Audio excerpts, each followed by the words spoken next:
Dans la région, 48 heures après l'attaque au couteau à Jérusalem qui a coûté la vie à une jeune fille de 23 ans, Hadas, elle servait dans l'unité israélienne des gardes frontières. Et justement, l'armée israélienne a mené toute une série d'opérations dans le village palestinien d'où étaient originaires les 3 terroristes qui ont frappé vendredi soir. Oui, des opérations de préparation à la prochaine destruction de leur maison, mais également des perquisitions qui se sont déroulées dans un climat très tendu. Reportage de notre envoyé spécial, Mathias Sinbar.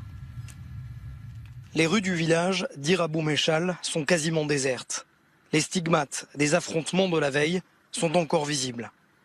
C'est accompagné du responsable des lieux que nous nous rendons au domicile de l'un des terroristes, Oussama Atta, responsable de l'attaque mortelle vendredi soir.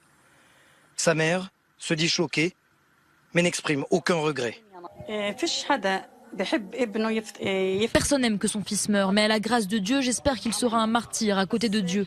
Je ne suis pas en colère contre mon fils. Au contraire, mon enfant fait ce qu'il veut, je ne pouvais pas l'arrêter, même si j'avais su qu'il voulait attaquer. Ici, les photos des terroristes ornent les murs. L'un d'entre eux appartenait au Fatah, le parti de Mahmoud Abbas. Et pourtant, le Hamas tient aussi à montrer sa présence. Tout paraît calme dans les rues de Dir Abou Meshal. La question est de savoir jusqu'à quand l'armée israélienne veut absolument éviter que cette attaque ne transforme toute la région en cocktail Molotov. Et preuve que le terrain bouillonne, voilà comment nous avons été accueillis quelques heures plus tôt. Un premier avertissement avant que la même voiture ne revienne quelques secondes plus tard. Les jeunes Palestiniens nous jettent alors des pierres. Nous décidons de quitter la scène, ce qui n'empêche pas ces mêmes jeunes d'engager une course-poursuite. Devant le point de passage militaire, ils rebroussent chemin. Tu me demandes comment est la situation? Il y a eu 3 attaques en provenance de ce village, mais l'armée israélienne est là tout le temps.